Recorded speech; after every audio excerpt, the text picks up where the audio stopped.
కాలజ్ఞానం రాసిన బ్రహ్మంగారు కూడా ఆలోచించుండరు. తన కుటుంబంలోనే ఇట్లాంటి సమస్యలొస్తాయి. తన వారసత్వంలోనే ఇట్లాంటి సమస్యలొస్తాయని. బ్రహ్మంగారు కాలజ్ఞానం రాశారు. ఆ కాలజ్ఞానం ఎప్పటికీ చెప్పుకుంటాం. వెంప చెట్టుకి నిచ్చెన లేసే పిల్లలు పుడతారు దగ్గర నుంచి, కలికాలంలో జరిగే మార్పులకు సంబంధించి ఆయనది. ఆ తర్వాత ఎన్టీ రామారావు గారు ఆ సినిమా గూడా తీయటం అదంతా గూడా చాలామంది చూసారు. ఇప్పటికి గూడా ఏదైనా జరగగానే బ్రహ్మంగారి కాలజ్ఞానంలో చెప్పారా లేదా అని చెక్ చేసుకునేటంతటుంది.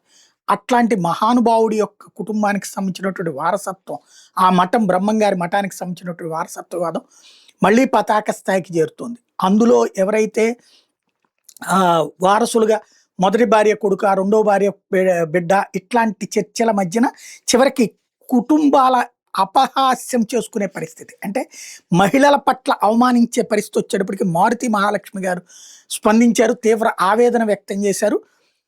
కావాలంటే తన బిడ్డలకి తనకి DNA టెస్ట్ చేయమని అడిగారంటే ఎలాంటి అభాండాలు, ఎలాంటి ఆరోపణలు ఆవిడ మీద చేశారు, ఎంత మానసిక క్షోభకు గురై ఉంటుందన్నది అర్థం చేసుకోవచ్చు. అదే సమయంలో ఇటు దత్తాత్రేయ వీళ్ళ వైపున వెర్షన్ మేమెవరిని ఇబ్బంది పెట్టట్లేదని చెప్తున్నారు. ఓవరాల్‌గా చూసుకుంటుంటే అక్కడ కొంతమందేమో మఠాధిపతులు, పీఠాధిపతులు ఒకవైపు ఉన్నారు. కొంతమంది ఇంకొక వైపు ఉన్నారు.